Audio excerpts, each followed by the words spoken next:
Officially diagnosed as a recovering rustaholic, Iggy, he spent the last few months making his rustitution under the supervision of a certain Nurse Ratchet.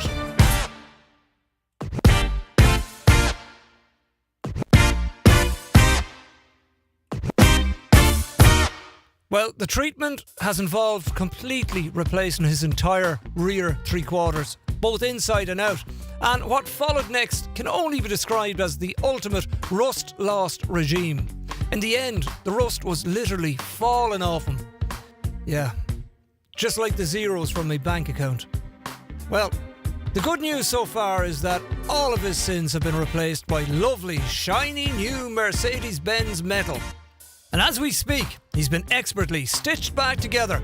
And hopefully, by the end of August, Iggy will be stepping out in a brand new coat of paint with some new scars to impress the guys and the gals in the G-Wagon world. Go on the Iggy!